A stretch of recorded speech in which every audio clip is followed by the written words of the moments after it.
Dios los bendiga, hermanos y amigos. Dios los bendiga y los guarde. Es un gusto y un privilegio compartir con ustedes nuevamente la palabra de Dios por este canal, por mi perfil de Facebook, Dios Bici, y por mi canal de YouTube, El Rincón de Dios, que hago para anunciar las virtudes de aquel que nos llamó de la tiniebla a su nuevo milagro. Dándole gracias a Dios primeramente por su misericordia que son nuevas cada mañana, por su amor eterno con que me ha amado en Cristo Jesús, con que nos ha amado, y bueno, por el regalo de la salvación inmerecida que tenemos en Cristo Jesús. Le doy gracias a Dios por todo esto y le pido a Dios que sea Él hablando, que sea su Espíritu hablando a través de mí, para que sea Él y solo el Dios de Israel que está sentado en su trono de gloria sea glorificado por medio de Cristo Jesús. Amén, amén. Bueno, hermano, vamos a continuar con el libro de los Hechos. Ya vamos, gloria a Dios, por el capítulo 20. Gloria a Dios, ¿verdad? Que me ha permitido llegar hasta aquí. en este libro tan maravilloso. Bueno, espero que me siga ayudando, dando mi salud, sabiduría y mucha sabiduría para seguir predicando su palabra. Amén. Se lo pido en el nombre de el Cristo. Amén. Amén. Bueno, vamos a estar, hermanos, en Hechos 20, del versículo 1 al 11. Recordemos que acabamos de ver cómo Pablo se armó un alboroto grande en Efeso a causa de Pablo, es decir, a causa del Evangelio, es decir, a causa de los hijos del diablo, o por causa de los hijos del diablo que se le ponía a Pablo. Bueno, no fue a causa de Pablo, bueno, sí, porque Pablo estaba predicando, ¿verdad?, el Evangelio, pero fue porque los hijos del diablo, es decir,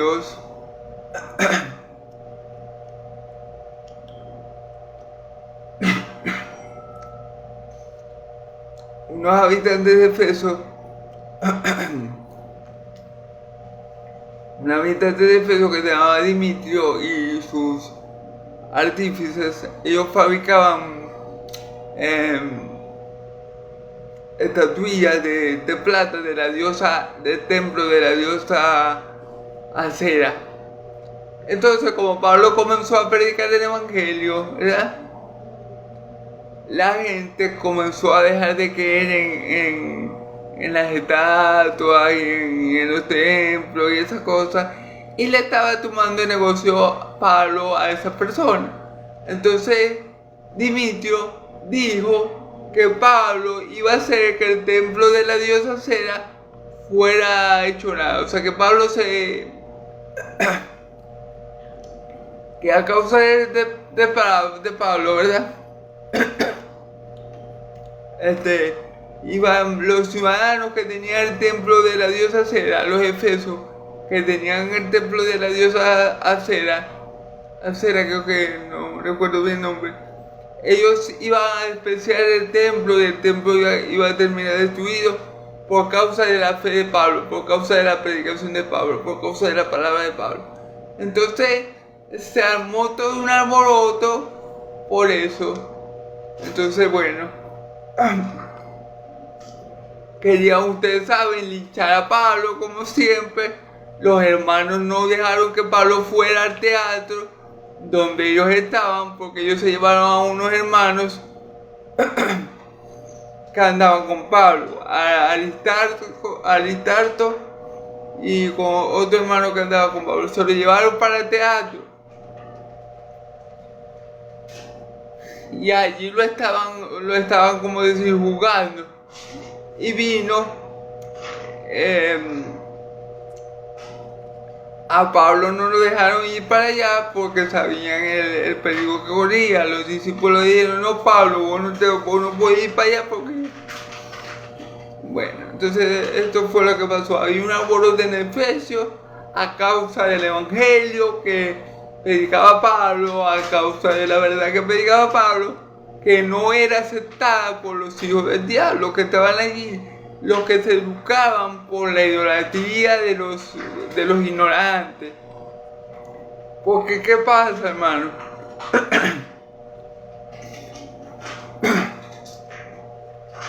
Dijimos también que la idolatría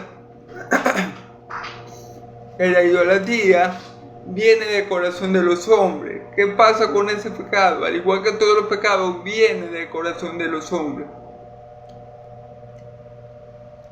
De hombres que se crean sus propios dioses a su imagen y semejanza, que le llaman Dios a cualquier cosa, que le llaman Dios a cualquier objeto, que reconocen a Dios de diferentes figuras, pero al único que no reconocen es al único Dios vivo y verdadero. Ellos se hacen sus propios dioses, hechos a su imagen y semejanza, dioses que están muertos al igual que ellos. Esa es la idolatría. Entonces, también lo hacen por el factor económico, como la idolatría da, como esas imágenes de piedra, de yeso, de madera, como eso da, por la ignorancia de muchos, por la ceguera espiritual de muchos, entonces por eso también las... Amén.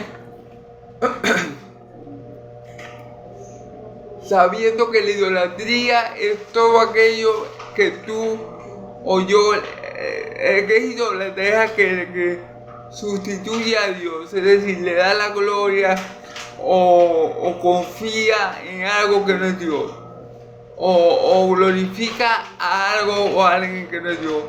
Podemos ser idólatras con nuestra propia familia, podemos ser idólatras con nuestros amigos, podemos ser idólatras en muchos sentidos, no es en el sentido solamente de arrodillarnos una estatua. La idolatría es todo aquello que suplante el primer lugar que debe tener Dios en nuestra vida, amén.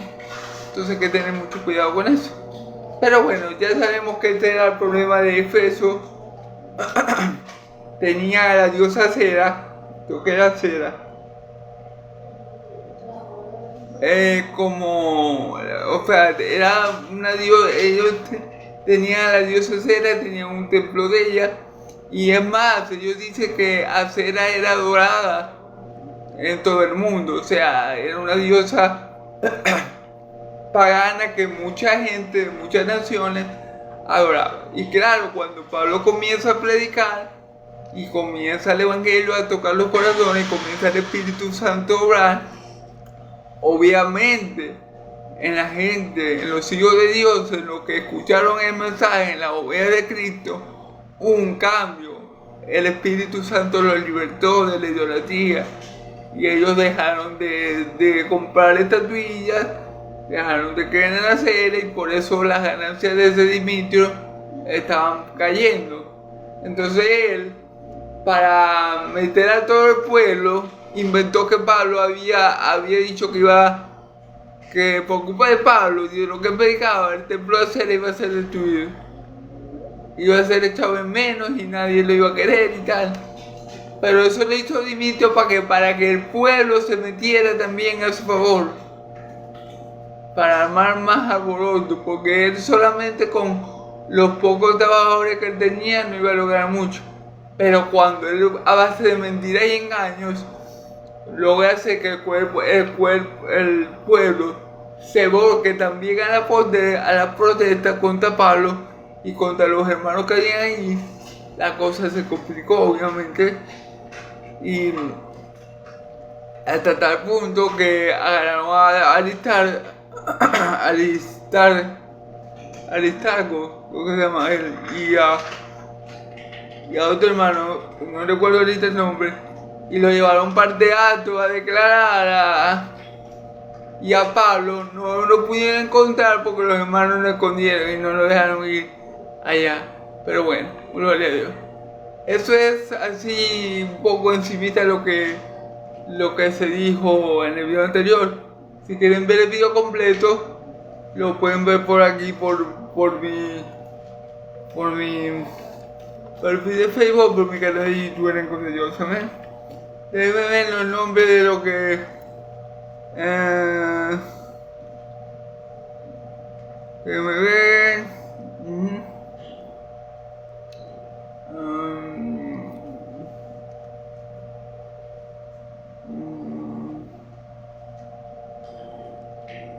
Ok.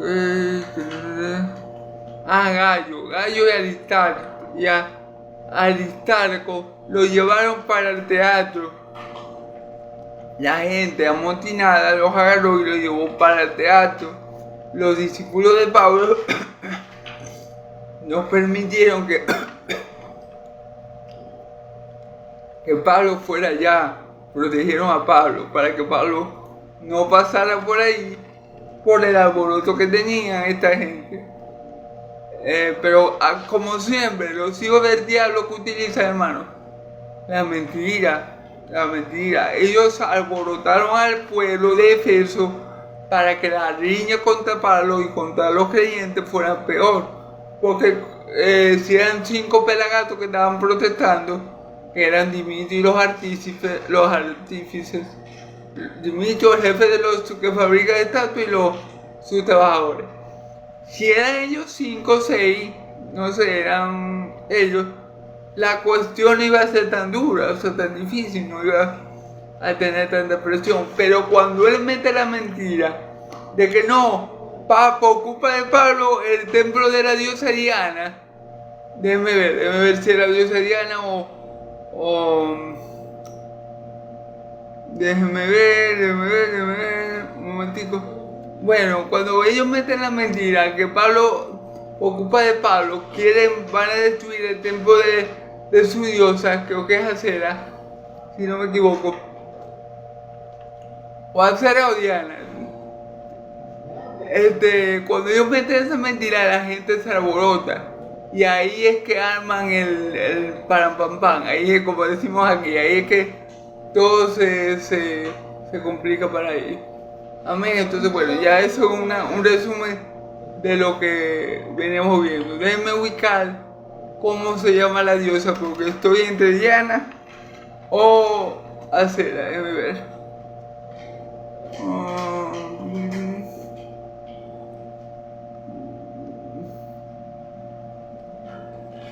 Diana de Efeso. ellos, el Dimitrio mete la mentira de que Pablo, por culpa de Pablo, el templo de la diosa Diana iba a quebrar, o sea, que iba a dejar de ser importante. Esa mentira la mete Dimitrio para alborotar al pueblo. Amén. Ya sabemos que era la diosa Diana, no Acera. Me confundí. Y Acera es otra diosa pagana que había por aquellos lados. Amén. Entonces, bueno, vamos a comenzar ahora del versículo. Vamos a leer Hechos 20 del 1 al 11. Pero vamos a leer primero del 1 al 6 y vamos a interpretarlo con la ayuda del Padre, Hijo y del Espíritu Santo, y luego vamos a leer lo demás. Amén.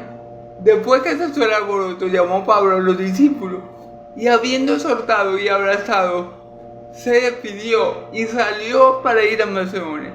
Después de recorrer aquellas regiones y de exhortarle con abundancia de palabras, llegó a Grecia.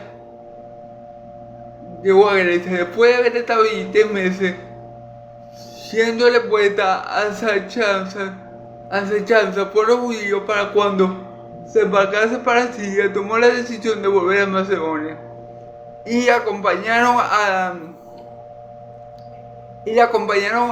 hasta Asia Sópater de Berea, Aristarco y Segundo de Tesalónica, Gallo de Derbe y Timoteo de Asia, y de Asia Tíquico y Trófimo. Estos, habiéndose adelantado, nos esperaron en Troa. Y nosotros, pasados los días de los padres sin alguna, navegamos a Filipo y en 5 días nos unimos con ellos en Troa. Nos quedamos 7 días. Amén. Ok.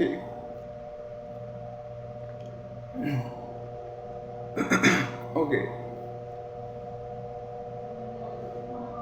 Después que cesó el alboroto, llamó Pablo a los discípulos, habiéndoles soltado y abrazado, se despidió y salió para ir a Macedonia. ¿Cuál alboroto? Es que yo les estaba comentando, a causa de que supuestamente Pablo iba a hacer que el templo de la diosa Diana fuera desechado y fuera menospreciado y tal cual. Todas las mentiras que el hijo del diablo Dimitrio inventó para hacer que el alboroto fuera grande. Gloria a Dios, como un judío llamado Jackson, creo que se llamaba judío. No, perdonen si no recuerdo bien el nombre. Este judío, un judío llamado Alejandro, creo que era. Discúlpenme si no recuerdo bien el nombre. Este judío fue el que pudo calmar la muchedumbre, el que los hizo entrar en razón. Y le dijo, bueno, pero si estos hombres tienen un problema con Pablo, por lo que él viene predicando, ¿verdad? Vayan por los canales regulares para aprender un poco de texto. Es decir, vayan a los procónsul para que tengan una audiencia, para que vayan a juzgar. Si ellos tienen un problema con Pablo, que lo resuelvan ellos, que no metan al pueblo, en su conflicto con Pablo. Que eso fue lo que ellos hicieron.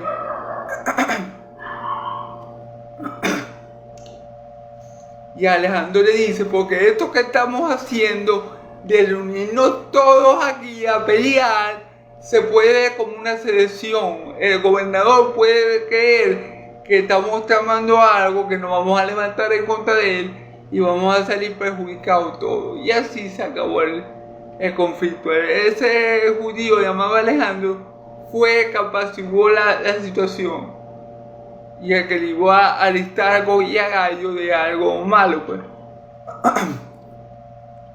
Gloria a Dios por ese judío, ¿verdad? Que Dios le dio sabiduría de palabra para calmar la tensión que había a causa de la mentira que Dimitrio había dicho. Recordemos que los hijos del diablo son así.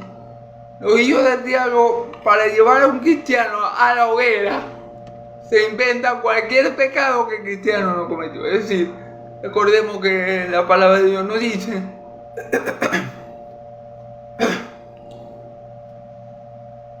que seremos bienaventurados cuando seamos vituperados, ofendidos y abren toda clase de mal contra nosotros mintiendo, porque de la misma forma hicieron con los profetas antes que nosotros. Cierto, entonces no es de sorprender que esto pase, hermano. Esto lo dijo Jesús y esto lo podemos ver a través de todas las escrituras. Los hijos del diablo no soportan no soportan la presencia de los hijos del Dios. La luz aborrece las tinieblas.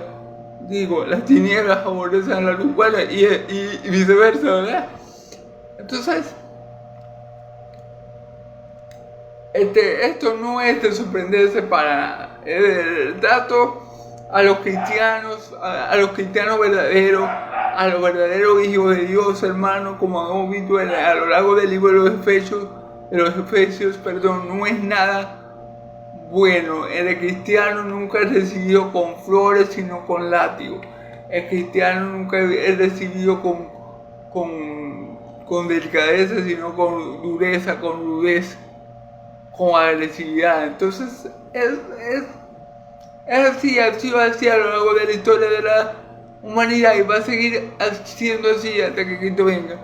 Los hijos del diablo siempre se van a levantar contra los hijos de Dios.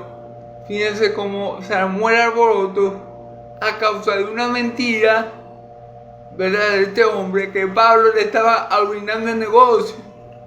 Pablo lo que le estaba era arruinando el negocio. Entonces, como Pablo le estaba arruinando el negocio, él inventó que que por causa de Pablo y de la predicación del evangelio, la diosa Diana iba a dejar de ser idolatrada y el templo y tal y cual, y por eso la gente se amotinó. Pero bueno, gloria a Dios por el judío Alejandro, que pudo solventar con mucha sabiduría de palabra, con mucha razón, este problema que hubo en Efeso. Grande, amén. Y gloria a Dios porque muchos habían dejado de creer en Diana.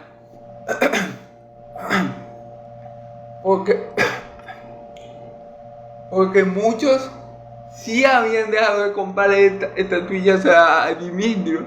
Claro que sí, muchos, porque la palabra de Dios siempre logra lo que se propone, ¿verdad? Pero era mentira del diablo que Pablo quería destruir el templo de Diana.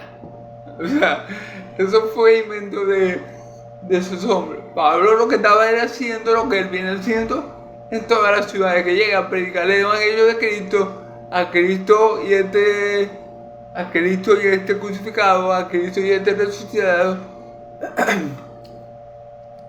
Eso es lo que viene haciendo Pablo en todas las ciudades. Y como pueden ver, en todas las ciudades que Pablo ha predicado, en todas las ciudades ha tenido enemigos. En todas las ciudades lo quieren sacar, lo quieren matar, lo apedrean, lo persiguen. En todas las ciudades. Y los que primero lo persiguen y lo quieren matar son los judíos. Como lo dijo el Señor, amén. Y como lo vive el Señor, nuestro Señor Jesucristo también, amén.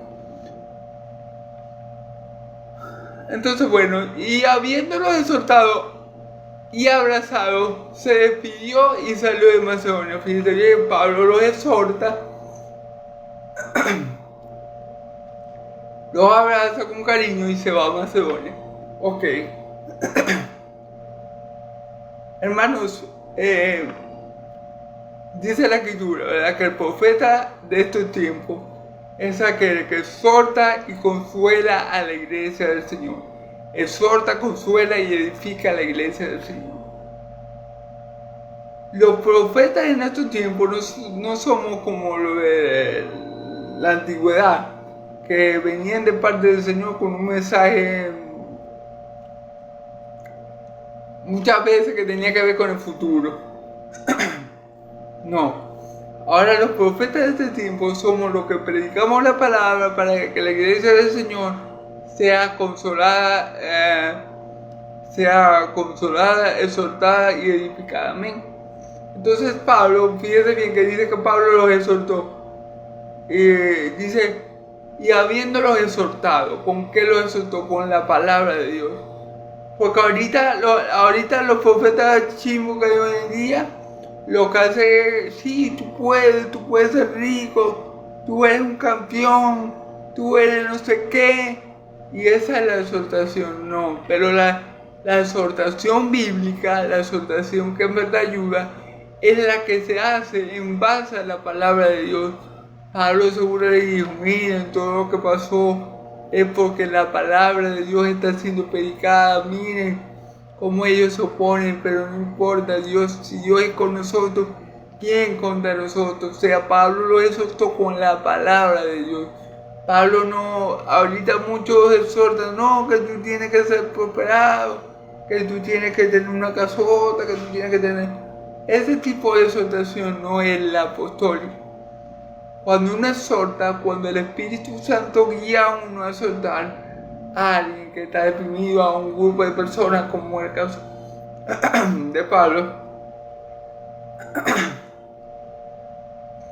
eso obviamente con un objetivo espiritual, para fortalecer a esa persona espiritualmente, para fortalecer su fe, para que no se sienta solo, para que él vea que eso que está pasando es según el plan de Dios y el propósito eterno que él tiene, ¿me entiendes? Esos son el tipo de exhortaciones que los verdaderos profetas del Señor hacen. Eso es lo que Pablo está haciendo.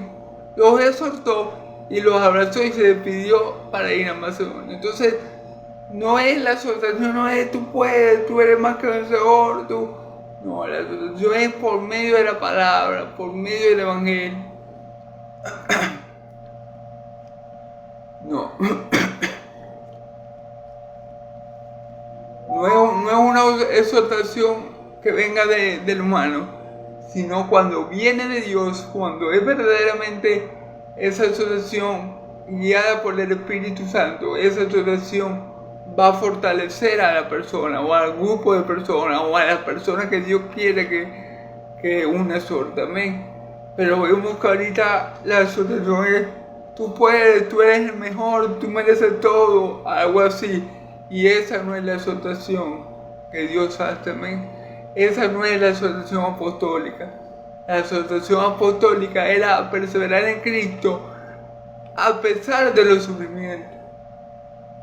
La exhortación apostólica, era no desmayar, era perseverar en la fe a la que fuimos llamados. Esa es la exhortación. De que recordemos que está en nosotros mayor que está en el mundo. Que recordemos que si Dios por nosotros, ¿quién contra nosotros? Esas son palabras que ayudan a la iglesia en momentos de dificultad, en momentos que la opresión es muy fuerte. Entonces, ese tipo de exhortaciones son las que acostumbraban y las que tenemos como iglesia que seguir haciendo, amén. Entonces, bueno, y después de recorrer aquellas regiones y de soltarle con abundancia de palabras, fíjense, y de soltarle con abundancia de palabras,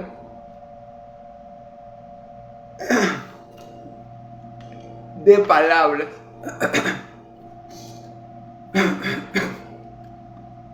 Pero ¿de qué palabras? No de la palabra de Pablo, no de unas palabras que se le ocurrían a Pablo, como los motivadores de hoy en día, como los coaches de motivación, que tú puedes esto. Y muchos púlpitos se han convertido en eso hoy. Muchos que se dicen ser pastores o apóstoles, y no lo son, lo que son es motivadores profesionales, más que pastores, más que siervos de Dios que se preocupan por la iglesia de Dios, por el rebaño del Señor, ¿verdad? Entonces, ahorita vemos muchas personas que sí motivan, que sí animan, que le suben el autoestima a la gente, como no tienen una idea. Uno sale de un culto de eso creyendo que uno es Superman y que puede tirar rayos por los ojos. Pero a eso no se refiere la palabra cuando dice que nos exhortemos unos con los otros. Porque exhortarnos unos con los otros es exhortarnos, sí, pero con la palabra de Dios. No animarnos así que, ay, sí, tú eres un campeón, tú eres hijo del rey, tú vas a ser millonario. No, ese tipo de exhortaciones no es de lo que habla la Biblia, no es la que Pablo hizo aquí en este pasaje. Y no es la que Pablo hace en ningún pasaje de la Biblia. ¿Ven? Entonces, después llegó a Grecia, ¿verdad? Después de haberle exhortado con abundancia de palabras, llega a Grecia, ¿verdad? Después de haber estado 20 meses siéndole puesta en enseñanza por los judíos, para cuando se embarcarse para Siria, tomó la decisión de volver por Macedonia. Fíjense bien. Otra vez los hijos del diablo al ataque. El ataque, mi valiente. Miren, hermano, el diablo no descansa. El diablo siempre está activo, tratando de truncar los planes de Dios, tratando de truncar los propósitos de Dios, pero Dios no para de reír cuando el diablo cree que lo va a obstruir o que lo va a vencer. Dios se ríe de él. Entonces, fíjense bien cuando fíjense bien que los judíos estaban planeando algo en contra de Pablo, estaban acechando a Pablo, querían hacerle mal a Pablo, como siempre. El árbol se conoce por su fruto. El árbol bueno no puede dar fruto malo y el árbol malo no puede dar fruto bueno. Entonces no podemos esperar que un árbol que, como dice el viejo dicho, un árbol que nace torcido, su rama no endereza, sino que, bueno, la palabra de Dios dice algo así. cuando dice que el árbol se conoce por su fruto, ¿verdad? Algo parecido, no es muy buena la ilustración, pero algo parecido. Entonces, no podemos pedirle a un hijo de Satanás que haga algo bueno, porque que hacer lo bueno no está en él. Hacer lo bueno no está en él, porque en él está imitar a su padre. A su padre. Entonces, vemos que Pablo se quedó 3 meses en Grecia y entonces allí los judíos empezaron a tramar como hacerle daño, como retenerle, quizá como meterlo preso. Aquí no dice la palabra exactamente qué estaban tramando los judíos y del diablo, pero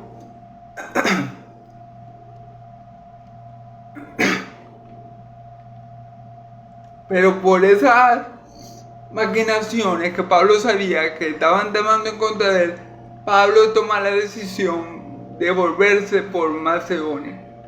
O sea, de agarrar otra ruta para evitar las trampas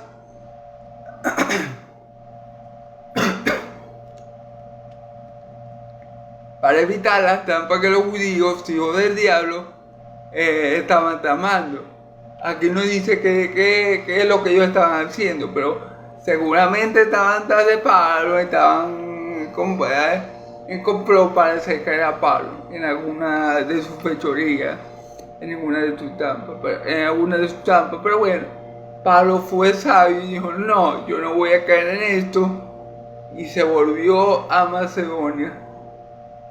Tomó la decisión de volver por Macedonia, a donde él iba, o sea, a dar un desvío por causa de los hijos del diablo.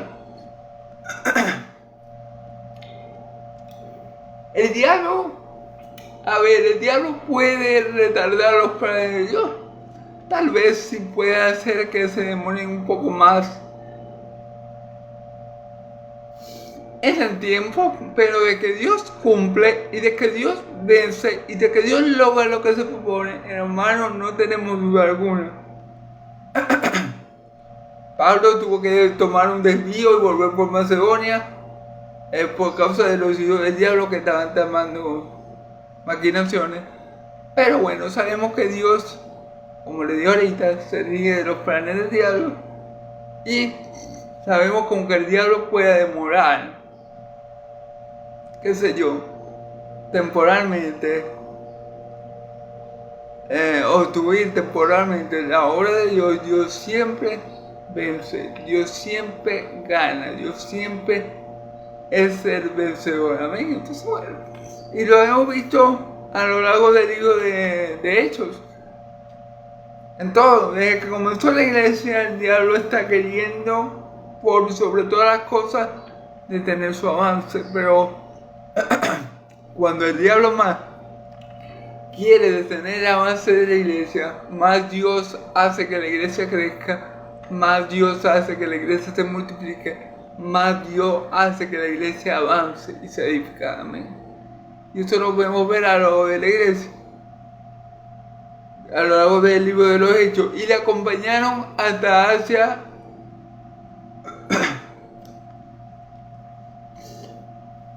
Y le acompañaron hasta Asia. Ok, Pablo se trasladó hasta Asia con la compañía de Sópater de Berea, Aristarco y Segundo de Tesalónica, Gallo de Deber y Timoteo de Asia, Tíquico y Trofimo. Estos sabiéndose adelantaron, no esperaron en Troas. Ok. Pablo fue acompañado por varios hermanos, como ya vimos, por Sópater de Berea, por Aristarco y Segundo de Tesalónica, Gallo de Deber y Timoteo. Y de Asia, Tíquico y Trofimo. Ok, Pablo fue acompañado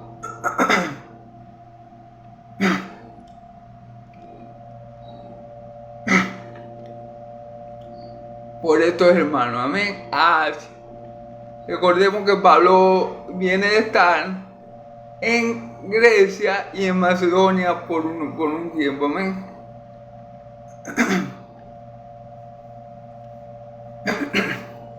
Y ahora Pablo está en la región de Asia con estos hermanos. Y dice aquí en el versículo 6, nosotros pasamos los días de los panes sin levadura y navegamos de Filipo en 5 días y nos unimos con ellos en Troa, donde nos quedamos 7 días. Allí los amigos, estos habiéndose adelantaron, nos esperamos todos. Pablo esperó a que pasara la fiesta de los panes sin levadura para poderse unir con los hermanos en Filipo. Navegamos de Filipo y en 5 días nos unimos con ellos en Troa, donde nos quedamos 7 días, ¿ok? Pablo esperó a la fiesta de los panes sin levadura, a lo concluida la fiesta de los panes sin levadura, que es la fiesta de la Pascua, donde se come cordero, ¿verdad? Después de esa fiesta, Pablo se reunió con los hermanos en Troas, porque ellos sabían adelantado a Pablo, ¿eh? Entonces, bueno, en esta parte vimos como Pablo sigue viajando por todo el mundo, por Macedonia, por Grecia, y en todos los lugares que Pablo ha ido, el evangelio impacta. En todos los lugares que Pablo ha ido, el evangelio es querido. ¿Por qué? Porque Dios tiene un remanente fiel en todas partes del mundo. En todas partes del mundo, hermano, hay trigo y hay cizaña. El trigo son los que Dios plantó, los que tienen la buena tierra. Las cizañas son los que el enemigo plantó. Cuando en una ciudad, en una nación, se predica un evangelio, el único evangelio que hay, siempre va a haber dos reacciones. O lo amáis, o lo queréis y te salváis, o lo odiáis, o lo aborrecéis y te perdéis. O creéis en Cristo y sois salvos para la vida eterna, o no creéis y sois condenados. Esas son las dos reacciones que uno tiene con el evangelio. Muchos falsos cristianos, muchos lo reciben con gozo, pero después no lo veis más. ¿Por qué? Porque no estaban bien sedimentados en Cristo, o todos lo reciben con gozo, pero por las aflicciones del mundo, por la riqueza del mundo, la palabra se ahoga, dependiendo del corazón de la persona, recibe la palabra de un modo u otro. Amén. Pero los que lo reciben y dan fruto, de eso son la buena tierra. Los que no son mala tierra. Amén. Entonces, o hay trigo o hay cizaña. El mundo está lleno de trigo y cizaña. El mundo está lleno de gente que tiene vida eterna y de gente que está bien muerta espiritualmente. O es blanco o es negro. Con el Señor no hay ambigüedad. Amén. O tenéis fe verdadera o tenéis una fe humana que no te va a salvar. Y eso es lo que hemos visto a lo largo del libro de los Hechos. Y bueno, hemos visto como en todos los lugares donde Pablo ha ido, en todos los lugares le han creído, muchos se han salvado, mucho, gloria a Dios, porque eso eran el pueblo de Dios, el remanente fiel que Dios tenía ahí. Pero también hemos visto a lo largo del libro de Hechos como muchos se le han opuesto a Pablo, como lo han apedrado, como lo han expulsado de no sé cuántas ciudades, como siempre lo quieren linchar o lo quieren meter preso. Entonces, porque hay hijos de Dios y hijos del diablo, hay cizaña en el trigo.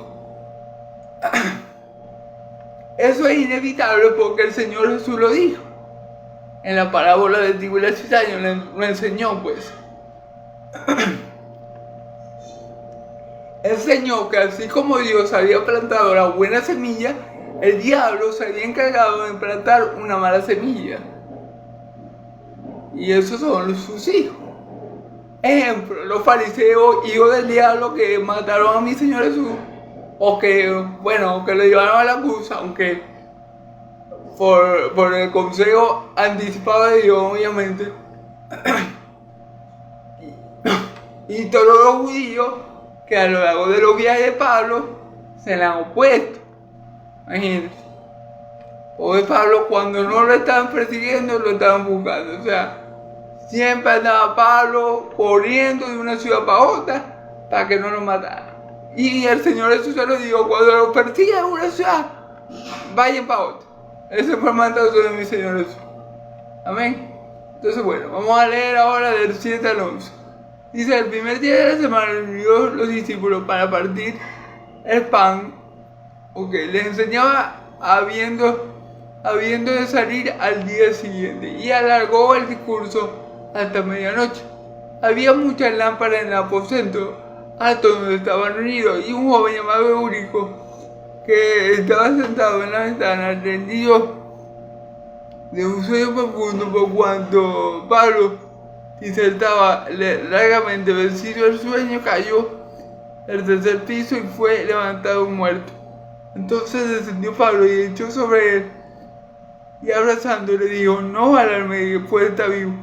Después de haber subido y partido, no alarme, pues está vivo. Después de haber subido y partido el pan y comido, habló largamente hasta el alba. Y así salió, y llevaron a joven vivo y fueron grandemente consolados.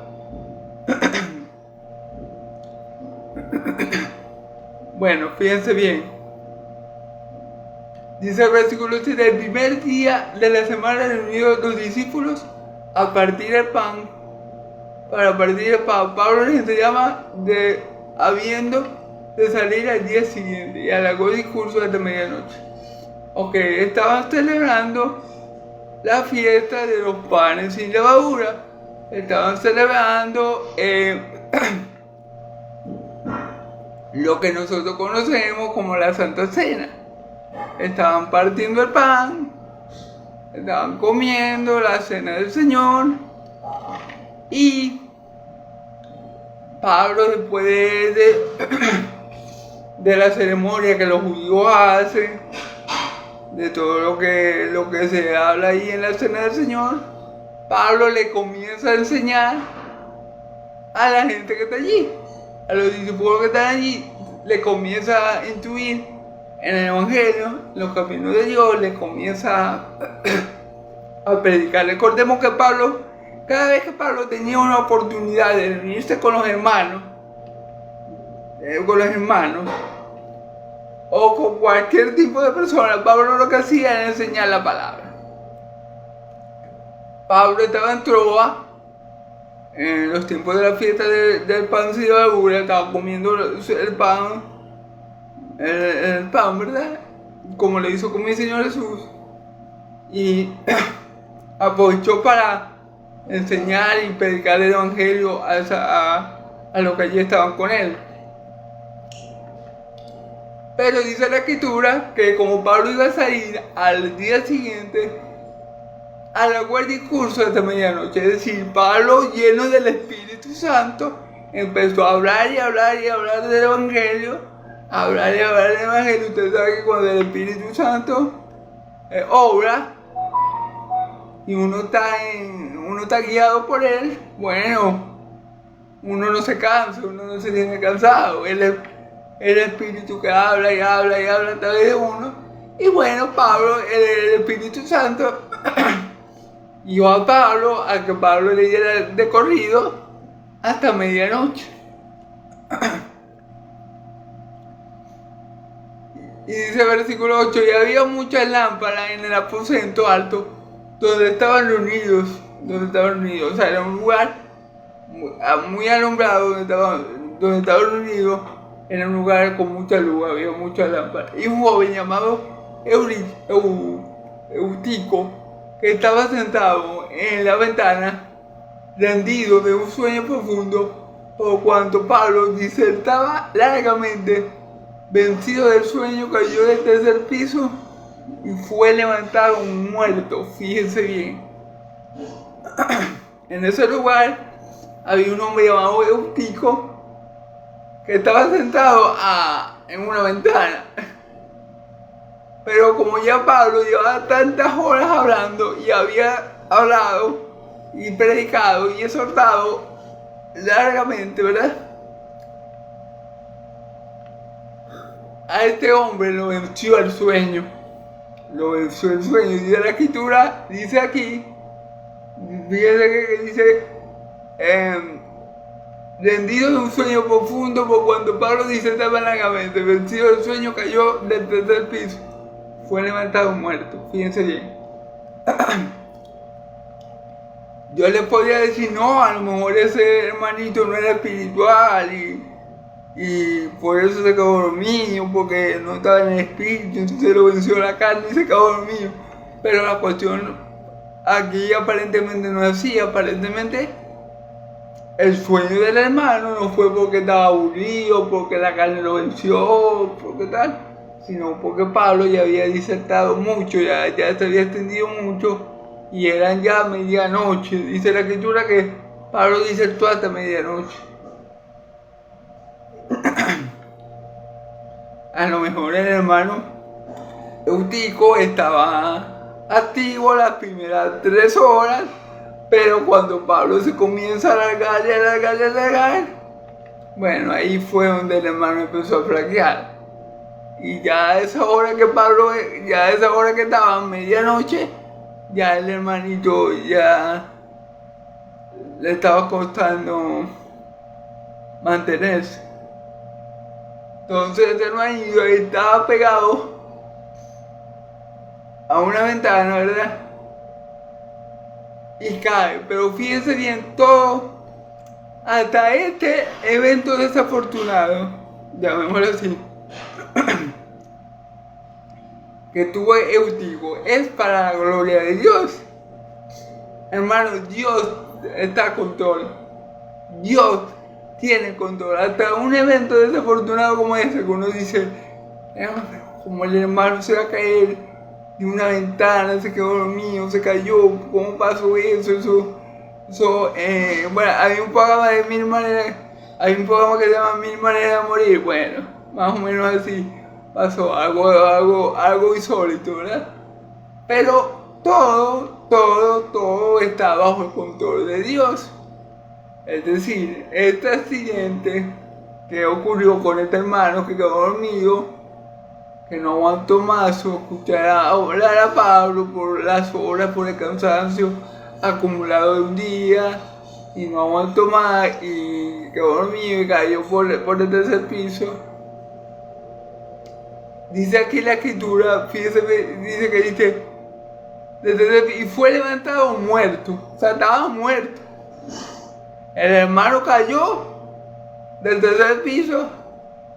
Puede ser que haya caído mal, puede ser pegó en la cabeza, murió. Dice levantado muerto. O sea que fue un accidente lamentable, fue algo, como decir, desafortunado.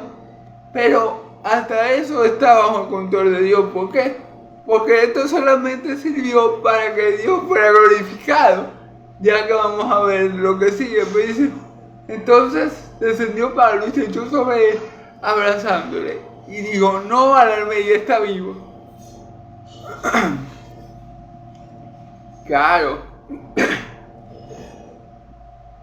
no lo Alarme, está vivo, dice Pablo.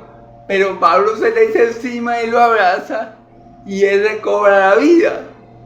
Me hace recordar un poco a cómo Elías resucitó al hijo de la viuda de Sarepta, acostándose sobre él y frotándose para resucitarlo. Bueno, algo así hizo Pablo con este hombre. Pablo dice, no van al médico porque está vivo, pero Pablo lo revive. O sea, el poder de Dios que está en Pablo, o Dios, mejor dicho, a través de Pablo, lo revive. Dios lo resucita.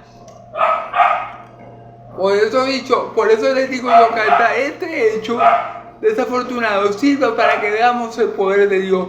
Sirve para que veamos que Dios estaba con su pueblo. Dios no iba a permitir que ese hijo suyo, Eutico, muriera de esa forma. Muriera por hacer lo bueno. Es decir, muriera por estar escuchando a Pablo predicar. Dios no iba a permitir eso. Y Dios se iba a glorificar en ese momento desafortunado. Y vemos el poder de Dios. Vemos como Pablo resucita a ese hombre. Porque aquí dice, fue levantado muerto. Pablo es el que dice, pues entonces descendió Pablo y se echó sobre él y abrazando y yo no la ve, pues está vivo. Y sí está vivo, pero porque porque Dios lo resucita por medio de Pablo. Porque Dios con su poder omnipotente resucita a un tipo. Pero el hombre estaba muerto. Entonces podemos ver el poder de Dios hasta en los momentos desafortunados de nuestra vida. Si nos llevamos bien. Imagínense el asombro de esos hombres, de los que estaban unidos con Pablo, que celebraron también la fiesta de los panes sin levadura, la Santa Cena, ¿verdad? Imagínense el impacto que tuvo eso en ellos. El impacto que tuvieron ellos, el impacto que fue ver a ese hombre levantado otra vez, ver a ese hombre que no estaba muerto, después de tremenda caída que se dio del espíritu. Entonces, claro, es para que Dios sea glorificado, es para que el pueblo vea que Dios está en medio de ellos. Porque sí, fue muy desafortunado. Porque el hermano no estaba haciendo nada malo ni nada pecaminoso. El hermano estaba escuchando a Pablo como todos los demás.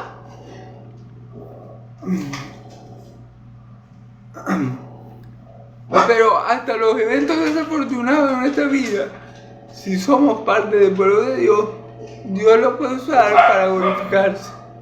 Dios los puede usar para que sepamos que Él está ahí. Dios lo puede usar para que no olvidemos quién es el que está con nosotros y el que va por nosotros y el que está delante de nosotros. Amén. Entonces estos hermanos, por causa de este evento desafortunado, vieron el poder de Dios a través del apóstol Pablo. Vieron el poder de Dios en ese evento desafortunado. Vieron el poder de Dios en la resurrección de un hombre que estaba muerto. Amén. Vieron el poder de Dios para salvar y para librar a aquellos que le confían. Amén. Entonces es muy importante esto. Y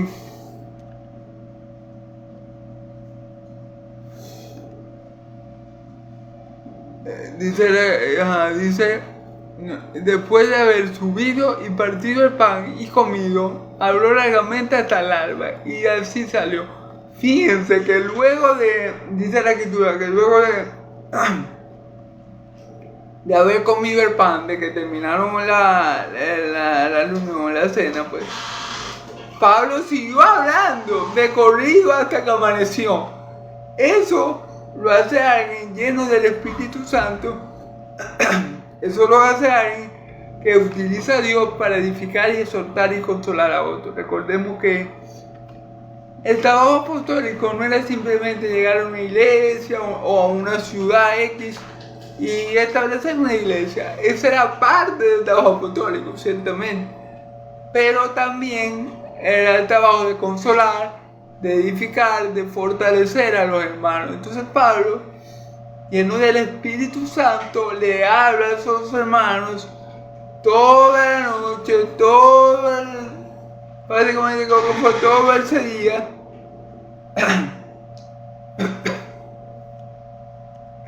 de la palabra del Señor, y habló de la palabra del Señor hasta que amaneció. Entonces ahí podemos ver lo que hace el Espíritu Santo, ¿verdad? Fortalece. Porque ustedes pueden decir, pero Bertale, a Pablo no le da sueño. O a Pablo no, porque Pablo estaba siendo guiado por el Espíritu Santo y no le daba sueño.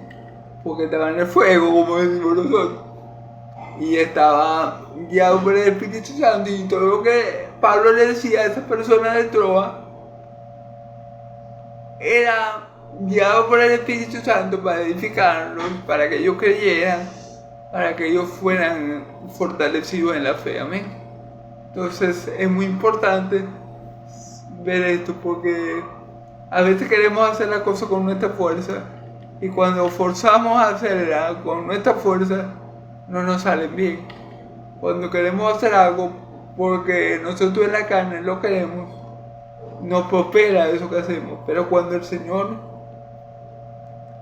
es el que nos mueve, el que nos guía, el que nos lleva, el que nos fortalece, todo eso se da porque es el Señor que lo hace por nosotros.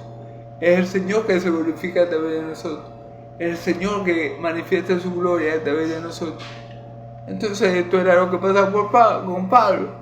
Pablo no era que estaba orando, era Cristo que moraba en él. Ya no digo yo, sino que ahora Cristo vive en mí. Y Pablo hablaba del Evangelio, hablaba. Y la gente diría, Bertale, pero este hermanito Pablo, me pensaría la gente, no, como que comió perico. No, pero era que el Espíritu Santo estaba en él y él hablando. Y edificando, y consolando a estos hermanos que estaban en Troas. ¿Amén? Entonces, bueno, ya vamos a terminar, hermanos. Y llevaron al joven vivo y fueron grandemente consolados. Fíjense bien, llevaron al hombre vivo, al joven que cayó vivo. Y fueron grandemente consolados, claro, porque vieron que el Dios de Israel estaba en medio de ellos. Porque vieron el respaldo de Dios con Pablo, por medio de Pablo. Por eso ese hecho de ver a ese hombre vivo, ese hecho de ver a ese hombre que estaba muerto, porque ellos lo declararon muerto, ellos lo tuvieron en... O sea, ellos vieron que él murió. Ese hecho de ver resucitar a ese hombre fue de gran consolación para los creyentes, claro que sí. ¿Por qué? Porque se dieron cuenta que Dios estaba con ellos, que Dios estaba en medio de ellos, que Pablo venía en verdad de parte de Dios. Todo ese hecho los consoló, los fortaleció su fe y los llevó a querer más en Cristo Jesús, en aquel que predicaba Pablo, que como yo siempre le digo, ese es el objetivo de todo milagro. Que la gente a través del milagro crea en Cristo, que la gente a través de ese milagro glorifica a Dios. Ese es el objetivo de todo milagro. Si un creyente genuino ve un milagro como este, ¿qué va a pasar con el creyente genuino? Claro, el creyente genuino va a fortalecer su fe porque va a decir, mira lo que hizo Dios con esa persona, lo levantó de los muertos, como dice la Escritura, porque nuestro Dios es fiel y Él hace lo que dice. Amén. Por dar un ejemplo, el creyente que está firme se va a sentir bien, se va a sentir fortalecido, consolado, como estos creyentes que se sintieron bien y contentos y consolados a ver que Dios resucitó por medio de Pablo a Eutico. Pero si es un inconverso, el milagro lo tiene que llevar a creer en Cristo. Hay diferentes razones a ver un milagro. Si son inconversos, el milagro, si viene de Dios, tiene que llevarlo a glorificar a Dios y a creer en Cristo para que ellos se salven por medio del Evangelio, para que ellos tengan vida eterna. Si el milagro viene de Dios y lo presencian,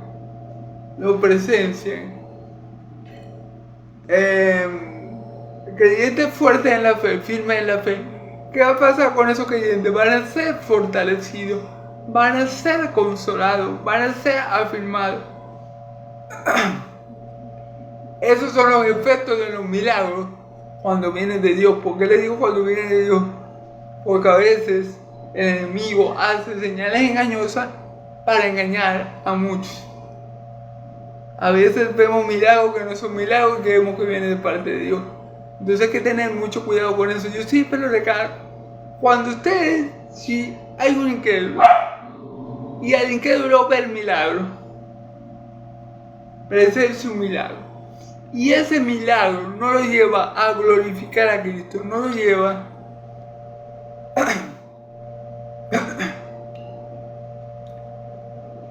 aceptar a Cristo como su Señor y Salvador, hay dos posibilidades ahí. Una, que el milagro no venga de Dios. Y dos, que la persona tenga muy endurecido corazón, como los fariseos. Por ejemplo. Y si la persona es creyente, es genuina, cuando el creyente ve el milagro,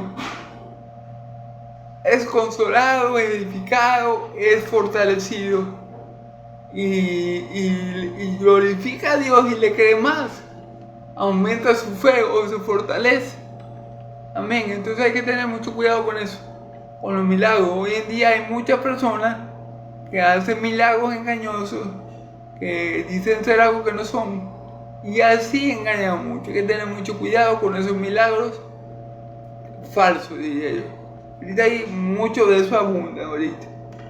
Entonces hay que tener mucho cuidado con eso, hay que tener discernimiento de espíritu, y si no se tiene, pedírselo a Dios para que nos ayude a identificar cuáles espíritus verdaderamente proceden de Él, cuáles hombres verdaderamente tienen el Espíritu Santo y cuáles no lo tienen. Amén. Hay que siempre menciono esto porque es muy importante. Porque los milagros, Dios no hace milagros por casualidad. Cuando Dios hace un milagro, Él lo hace con un propósito. Él no es que Él viene y Él reviva a alguien y esa resurrección no tiene sentido ni ningún propósito. No. Todos los milagros que hace Dios tienen un propósito. El propósito final y el mayor propósito es que la gente crea en Cristo Jesús y por medio de la fe, por medio de creer en Él como Hijo de Dios, sean salvos y tengan vida eterna. Como dice Juan 20:21, creo. Entonces, estas cosas se escribieron para que creáis que Jesús es el Cristo, el Hijo de Dios, y para que creyendo eso tengáis vida eterna. Entonces, ese es el propósito de un milagro. Pero cuando un creyente verdadero, que ya tiene Cristo en su corazón, ve un milagro, el milagro que hace en él, ya es creer, ya no puede creer otra vez. O sea, ¿qué hace el milagro? Bueno, el milagro viene y lo consuela, lo fortalece, le da ánimo, si está desanimado, y glorifica a Dios. Amén. Esa es la respuesta de un creyente verdadero al ver un milagro. Glorificar a Dios, ser consolado y fortalecido y edificado. Amén. La respuesta de un incrédulo es diferente dependiendo dependiendo del tipo de corazón. Si tiene un corazón muy duro, no cree en Cristo. Y dependiendo también si el milagro viene o no viene de Dios, eso es también otro tema. Pero hay que tener cuidado al momento de observar los milagros. Amén.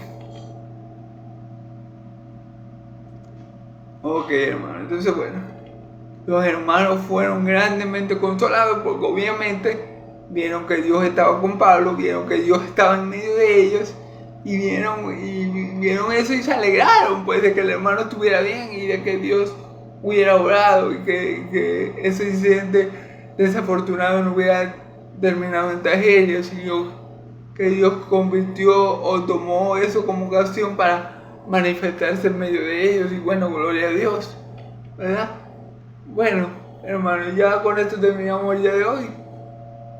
Resumiendo, vimos como Pablo viajó por Macedonia y Grecia.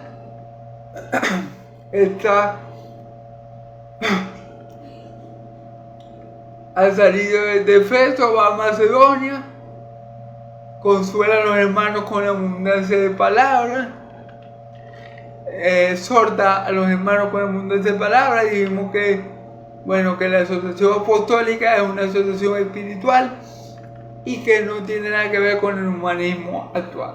Básicamente eso fue lo que dije. Luego vimos que Pablo llega a Grecia, donde pasa 3 meses allí, y vimos como nuevamente los hijos del diablo se levantan y quieren hacer que Pablo tropiece, o lo están siguiendo para tenderle trampas, En fin, la palabra no especifica mucho qué querían hacer, pero dice aquí que los judíos acechaban las sentencias de los judíos. Entonces, ellos estaban planeando hacerle agua a Pablo cuando se fuera para Siria, pero Pablo tomó la decisión sabiamente de volverse a Macedonia. Ellos estaban pensando en hacerle mal a Pablo cuando éste se embarcara para ir a Siria. Entonces Pablo decidió sabiamente volverse por Macedonia, ¿ven? Entonces, bueno, ahí acompañaron unos hermanos a Pablo hasta que llegaron a... Ahí acompañaron unos hermanos a Pablo y después Pablo se reunió con ellos después de la fiesta de los panes sin levadura, ¿ven? Porque ellos se quedaron en Filipo. Y después Pablo se reunió con ellos, entró, amén. Se separaron de Pablo por un tiempito hasta que terminara la fiesta de los...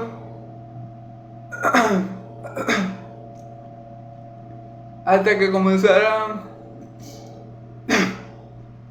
hasta que pasaron los días de los panes sin levadura y después se unieron con Pablo otra vez en Troa. Y en Troa, bueno, vimos ese accidente del hermano